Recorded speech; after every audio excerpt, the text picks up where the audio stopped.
Então fala, rapaziada, mais um videozinho, né? É um assunto que eu não pretendia falar, não queria falar na verdade, mas como é uma coisa que está recorrente no Brasil, uma coisa que a gente vê que incomoda, né?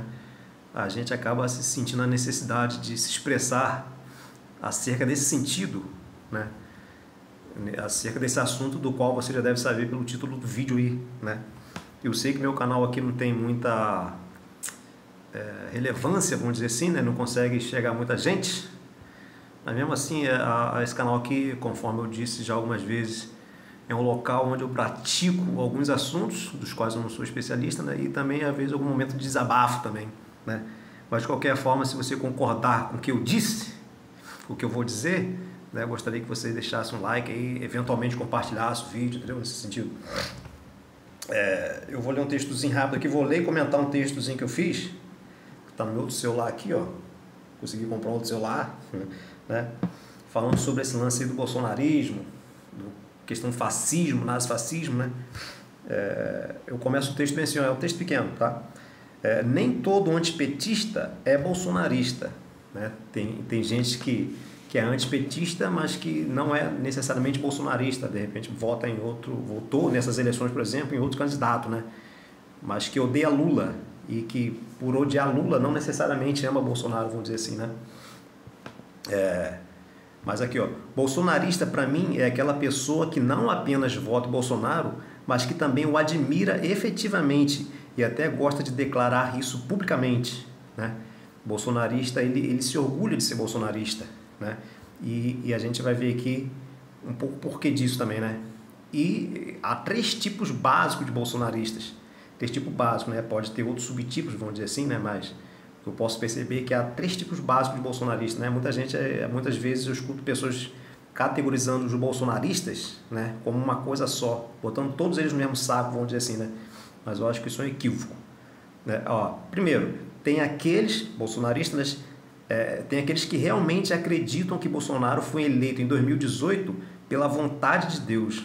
Creem que quem está com Bolsonaro está a favor de uma causa divina, né? Essas pessoas acreditam que quem está a favor de Bolsonaro está a favor da causa divina e que quem está contra Bolsonaro está a favor de Satanás, de certa forma. Não diretamente, né? Mas caiu meio que nas influências do maligno, vamos dizer assim, né? Então, esse primeiro grupo de bolsonaristas, eles veem o mundo pela lógica maniqueísta de Deus contra o diabo, é o bem contra o mal, né? Essa gente sonha, no fim das contas, com uma teocracia cristã no Brasil, né? Uma teocracia cristã no Brasil aí que a gente teria leis inspiradas na Bíblia, por exemplo, né? A questão moral seria fundamental, muito importante para eles, e para eles não à toa o que pega muito é a tal da pauta moral, né? A questão, por exemplo, do aborto. Eles falam muito da questão da ideologia de gênero, essas coisas todas, né? Que é tudo muito contra princípios cristãos, segundo a interpretação deles da Bíblia, né? É claro que essa gente aqui viveria muito bem na Idade Média, né? Talvez, nos tempos dos tribunais da Inquisição, né? E a gente pode lembrar aqui por exemplo, Afeganistão, uma teocracia muçulmana, né? Que se o Afeganistão fosse uma teocracia cristã, de repente eles bateriam palma, né? Mas quando a gente fala uma teocracia cristã, é uma categoria diferente daquilo que a gente vai ver como o totalitarismo, tá, gente? Então, a primeira categoria de bolsonaristas são esses da lógica maniqueísta do bem contra o mal, né? Seriam simpáticos à ideia de uma teocracia no Brasil, né? Aí de repente eles darem apoio a uma teocracia, mas não assim que eles falam isso de forma deliberada, mas que se você fosse explicar para eles de repente gostariam da ideia, entendeu? Aí a segunda categoria de bolsonarista, ó, tem aqueles com uma visão de mundo um pouco mais sofisticada, que não reduzem tudo a essa lógica simplória do bem contra o mal. Essa segunda categoria de bolsonaristas, né, reconhecem a dinâmica complexa do mundo político. Gostam de um regime... que vai escurecer aqui, né, gente? Ó. Gostam de um regime militar e são, por exemplo, saudosistas do AI-5, né? o AI-5 de 1968, da ditadura militar no Brasil, né? Essa segunda categoria de bolsonaristas sonham com uma ditadura que seja expressão de seus interesses e visão de mundo, ou expressão de seus preconceitos, né, vamos dizer assim, né? São a favor, ou seriam a favor, da perseguição, da tortura e, eventualmente, eliminação dos militantes de oposição. Tá, gente? Ou seja, há possibilidades de que haja, e realmente talvez haja, bolsonaristas que não sejam propriamente cristãos, né? Mas que, no entanto, são favoráveis à implantação de uma ditadura militar no Brasil. Uma ditadura militar que não necessariamente teria uma religião oficial, por exemplo, o cristianismo, mas que perseguiria, por exemplo, os esquerdistas, os militantes, né? É claro que teriam pessoas contrárias à ditadura bolsonarista, vamos dizer assim, né? Que poderiam levar a sua vida desde que não fossem militantes, vamos dizer assim, né? Um pouco parecido com a própria ditadura militar, né? Muita gente não foi perseguida durante a ditadura militar porque não criticava abertamente o regime, né? Mas todo jornalista, todo intelectual, professor, político que criticasse abertamente o regime militar, principalmente a partir de 1968, né, era perseguido, muitas vezes torturado, esse tipo de coisa toda, né? Com base e a ditadura militar no Brasil agir de forma violenta, agressiva, sustentada pelo AI-5, né? Que suspendia os direitos de liberdade, de expressão da população brasileira. Então há essa segunda categoria de bolsonaristas saudosistas da ditadura militar, vamos dizer assim, né? E por fim, né, a terceira categoria básica de bolsonaristas, né, que seriam aqueles bolsonaristas que são nazifascistas. Estes certamente aprovariam a instalação de câmaras de gás para o assassinato em massa de categorias sociais indesejáveis. Categorias sociais indesejáveis, segundo a definição que eles viriam a dar, né? Certamente as categorias sociais indesejáveis, segundo os bolsonaristas nazifascistas, seriam, por exemplo, esquerdistas e os gays, né? Que seriam certamente mandados para os campos de extermínio, sobretudo em câmaras de gás, né? Talvez esses bolsonaristas mais bizarros, né? Talvez apoiariam campos de concentração e trabalho forçado para negros, imigrantes venezuelanos, bandidos de todos os tipos, etc. Né, gente? Então é um troço bem bizarro. E é claro, evidente que tem uma chamada. Normalmente esses números que me ligam não são de gente que eu conheço. E normalmente é claro e evidente que tem uma distinção básica aqui entre um regime ditatorial, né, e um regime totalitário. O regime ditatorial implanta a censura, já o regime totalitário vai no âmago da consciência humana, não apenas censura, como também tenta convencer as pessoas de que o que antes elas achavam que era verdadeiro é falso, né? O regime nazi-fascista, que é um regime totalitário, né? Assim como também o próprio stalinismo também, que passou a ser um regime totalitário, manipulava a realidade, entendeu? A teoria da conspiração passava a ser hegemônica, né? E o que era real passava a ter status de realidade. E as pessoas num regime totalitário viviam uma espécie de realidade paralela, absolutamente paralela, né? Aí algumas pessoas podem dizer, mas é exagero chamar alguns bolsonaristas nazifascistas, né? Aí a gente tem aqui, ó, esse videozinho aqui, né, gente? O que meio que me motivou a fazer esse vídeo, ó.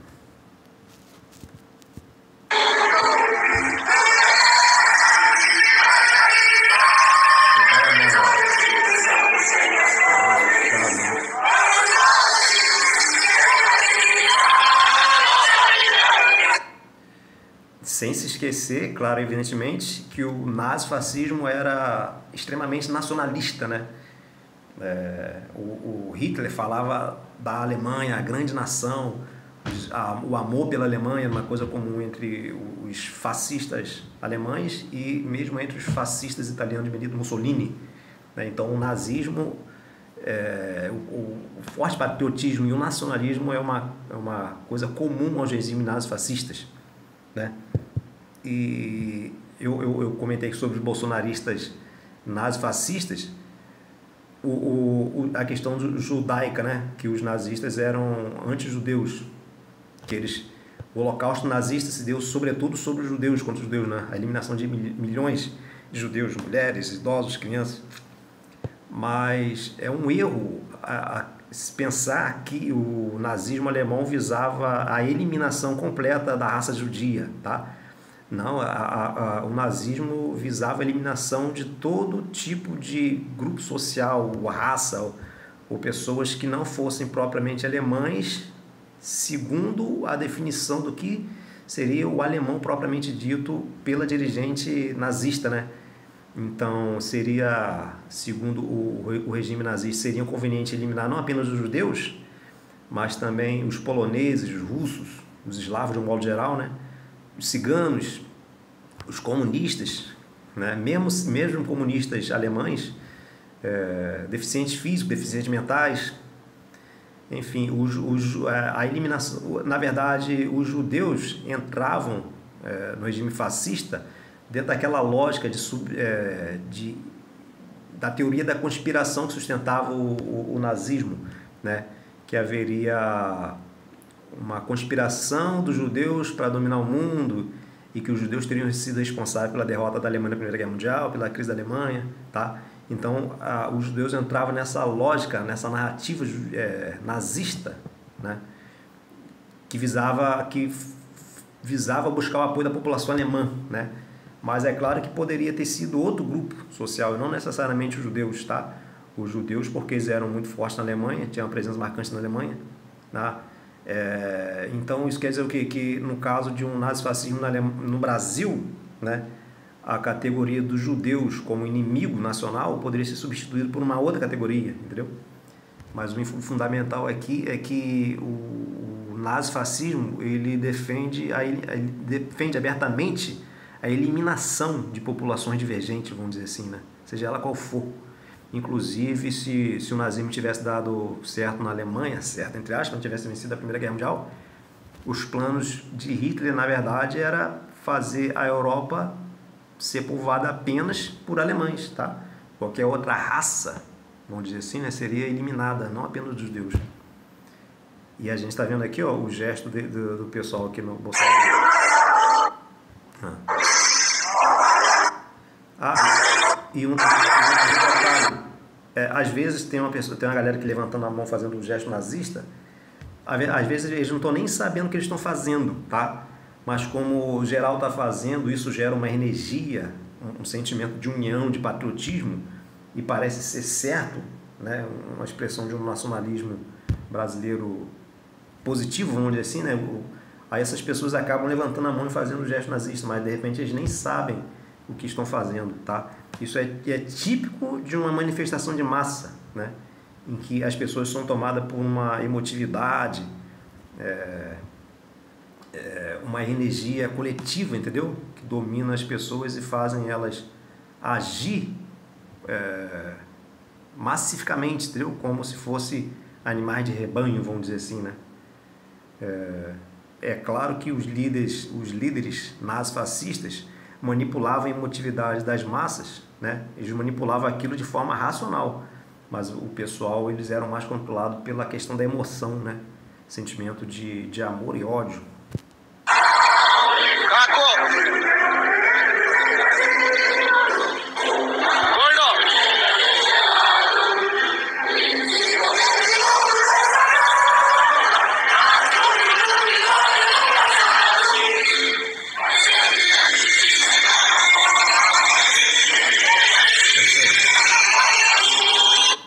Tá um videozinho, isso aí, se não me engano, foi lá em Santa Catarina. Cabe dizer que ser nacionalista não significa ser fascista nem nazista, tá, gente? Mas é claro que todo nazifascista tem como um dos seus fundamentos ideológicos a defesa do nacionalismo, entendeu? Aí eu vou botar aqui agora, ó, aqui o gesto que Hitler fez, que aquela galera lá tá fazendo, né, com a mão esticada e tal, ó, o próprio Hitler e alguns pessoal aí do alto escalão do Partido Nazista, né? Pessoal, é claro que imagens aqui nunca vai fazer as pessoas compreenderem a dimensão do que foi o Holocausto nazista, tá? Você pode ler livros, você pode ver filmes, mas só quem viveu certamente sabe a bizarrice que foi passar um tempo no campo de concentração, por exemplo, né? Isso são crianças, né? Pais e mães das crianças judias normalmente eram eliminadas e essas crianças eram entregues à própria sorte, né? Certamente são as crianças com doentes.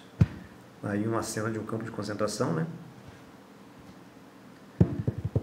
Uma das coisas que surpreendeu os aliados por ocasião da derrota da Alemanha na Segunda Guerra Mundial foi encontrar figuras cadavéricas, né? Pessoas já em situação bem crítica. Aqui já é outra coisa, né? Mas é isso aí, rapaziada. Sinistro situação, né? As pessoas têm que fazer uma avaliação crítica sobre o posicionamento que elas têm adotado, né? Não se deixar levar muito pela emotividade, parar para pensar nas coisas, procurar saber, né?